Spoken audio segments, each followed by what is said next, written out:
જય સીતારામ, જય માતાજી। સ્વાગત છે મારી યુટ્યુબ ચેનલમાં તમારું। આજ તો આપણે બાફીશું શિંગોડા। આપણે શિંગોડા બે રીતના બાફવાના છે, તો તમને અમે બતાવીશું કે આપણે શિંગોડા બે રીતના કઈ રીતના બાફીશું। તો તે માટે છે ને મેં 500 જેટલા શિંગોડા લઈ લીધા હતા।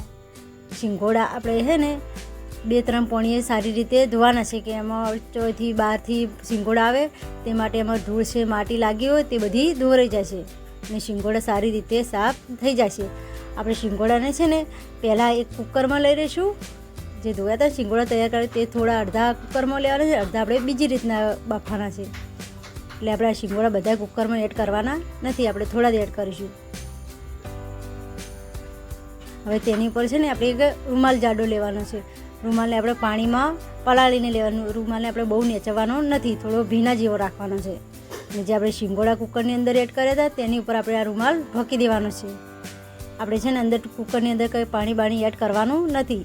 આપણે છે ને રૂમાલની વરાળથી આપણે શિંગોડા સરસ બફાઈને તૈયાર થઈ જાય છે। આપણે શિંગોડા બાફવા મૂકીને ત્યારે આપણે કુકરની એક જ સીટી વગાડવાની છે, વધારે સીટીઓ વગાડવાની નથી। અને કુકરને આપણે ગેસને આપણે મીડિયમ સાઈડ રાખીશું। હવે આપણે બીજી રીતના શિંગોડા બાફીશું। તેમાં આપણે 2 લોટા જેટલું તપેલીની અંદર પાણી વેડીશું। એમાં આપણે એક લીંબુની ફાળ નાખીશું। જો આપણે લીંબુની ફાળ નાખીશું તો આપણું વાસણ છે તે બગડશે નહીં। હવે આપણે એક જાળી લઈ લઈશું। જાળીમાં આપણે જે અડધા શિંગોડા હતા તે બધા અંદર એડ કરી દઈશું જાળીની ઉપર। હવે તેની ઉપર આપણે એક પ્લેટ ઢોકી દઈશું। પ્લેટ આપણી છે ને બરોબર વરાળ ના નીકળે તે બરોબર ઢોકવાની છે અને શિંગોડાને આપણે બાફવા મૂકી દઈશું। તેને છે ને આપણે 25 થી 30 મિનિટ જેવું થશે શિંગોડા બફાતા। આ બાજુ આપણી એક સીટી થઈ ગઈ હતી તો આપણે ઢક્કણ ખોલીને જોઈ લઈએ કે આપણા શિંગોડા બફાઈ જશે કે નહીં।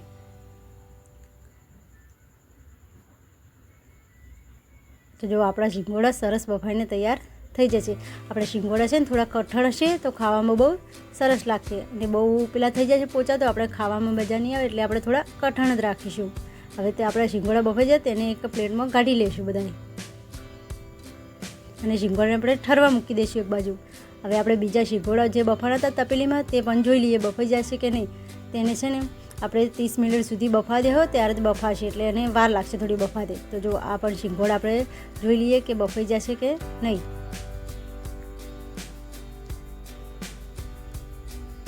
તો જો આપણા શિંગોડા સરસ બફાઈ જતા તેને પણ એક પ્લેટમાં લઈ લેવું। હવે બધા શિંગોડાને આપણે એક બાજુ ઠરવા મૂકી દઈશું। શિંગોડા છે ને 2 જાતના આવે છે, એક કાંટાળા આવે છે અને બીજા આ કઠણ પણ આવે છે। તો આપણે બંને શિંગોડાને ઠરવા મૂકી દઈશું।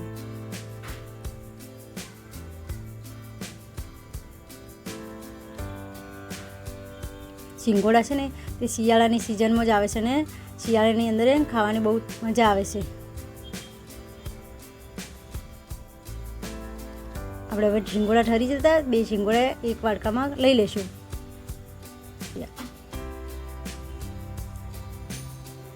જો આપણે ચક્કાની મદદથી આવી રીતે 2 સાઈડો કાપી લઈશું। આપણે 2 સાઈડો આવી રીતે કાપી લઈશું તો આપણું શિંગોડું આખું ખુલી જશે। જો આપણે આવી રીતે કાપીને તૈયાર તો જો આપણા શિંગોડા બધા સોલીને તૈયાર કરીને લઈ લીધા હતા। તો જો આપણા શિંગોડા કેવા સરસ બફાઈને તૈયાર થઈ જશે। તો તમે મારી યુટ્યુબ ચેનલ ઉપર નવા આવ્યા હોય તો મારી ચેનલને હજી સુધી સબસ્ક્રાઈબર ના કરી હોય તો સબસ્ક્રાઈબર